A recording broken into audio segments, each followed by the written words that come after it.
Hi everybody, I'm back again on 1967 Formula 1 mod and again on rFactor. Yeah, I know that Assetto Corsa has many interesting aspects and there are also other simulators, but why not this?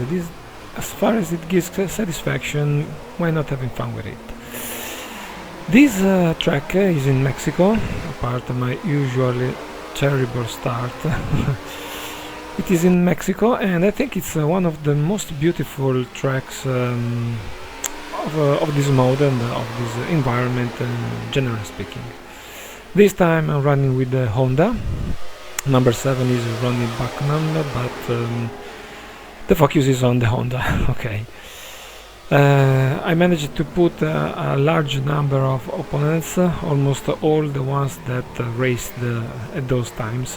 Not sure in this very race, but in 1967, yes. And I'm already struggling in a pack of cars very close to each other. Ludovico Scarfiotti on my right. Now I hit the wheels of Bruce McLaren on his McLaren. The second, I believe, the second car. On my left, Joe Seifert. Second car he built for racing with his own name.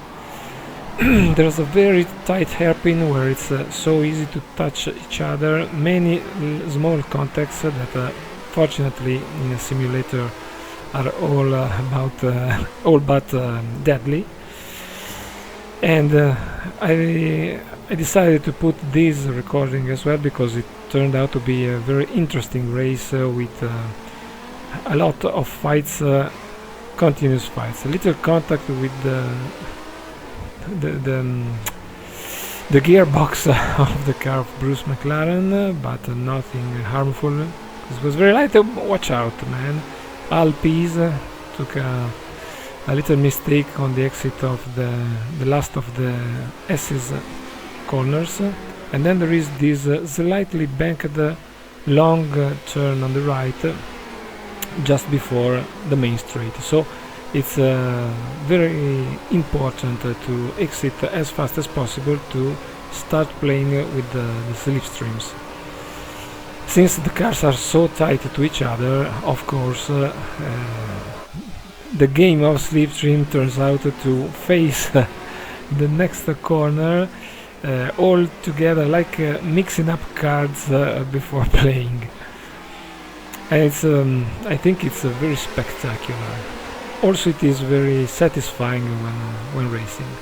Guy Ligier on my right, I could get out quite fast from the penultimate corner, and now I'm chasing Lorenzo Bandini on his red Ferrari. I think it's Bandini, must read the number. If it's number 18, I see in the mirrors that Ligier is attacking again. He hit me, but I had to step back a little and I gained some gap, some distance.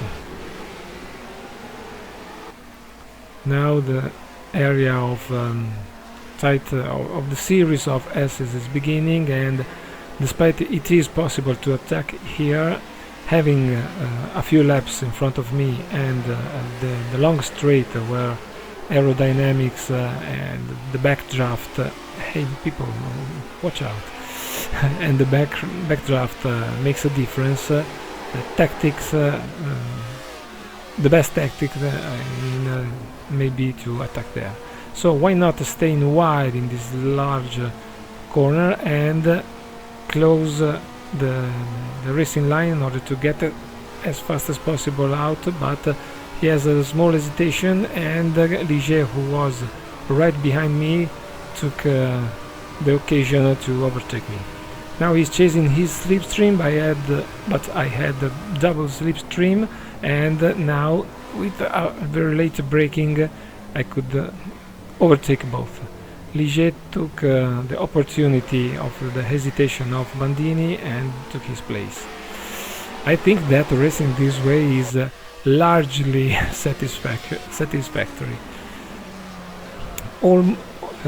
Moreover, this track, as I mentioned before, is in my opinion very nice. It has a good sequence of different corners.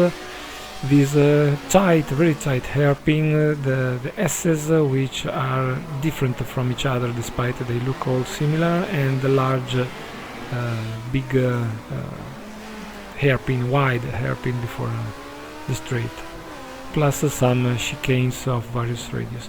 The first corner, the right hander, just after the main straight, is peculiar because it is very similar to the parabolica of Monza, but it is inverted. So you get in where the radius is very large, and you have got to slow down progressively until the radius becomes quite tight.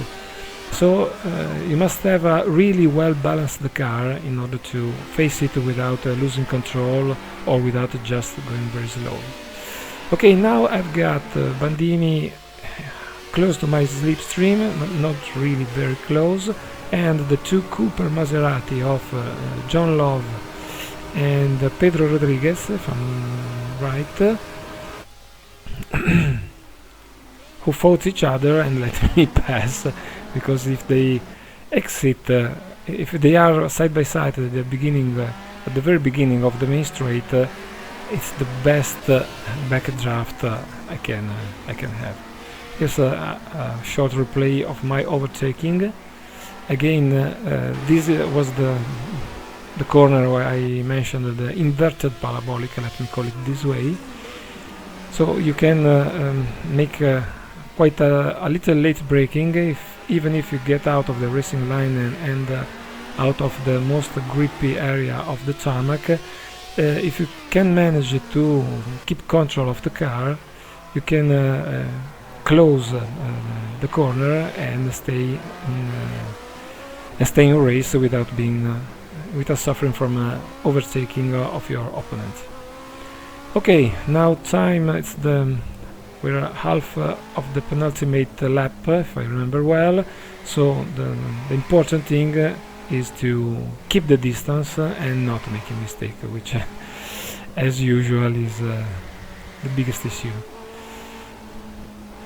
You see John Love, I believe, yes, it's John Love if I remember well, who's trying to keep the pace,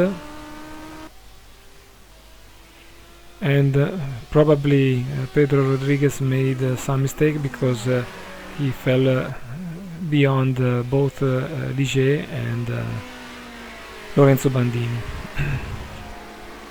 Lorenzo Bandini, who unfortunately died in the same year, 1967, in Monaco. But again, it's oh no, I was wrong. Well, okay, the story about Bandini is true, but the red Ferrari is the one of Parks and not Bandini. Probably something happened while I was just looking at myself. Here you can see John Love closed the gap a bit because of me driving as cautious as possible in order to reduce the amount of mistakes, of course managing the distance before my pursuer.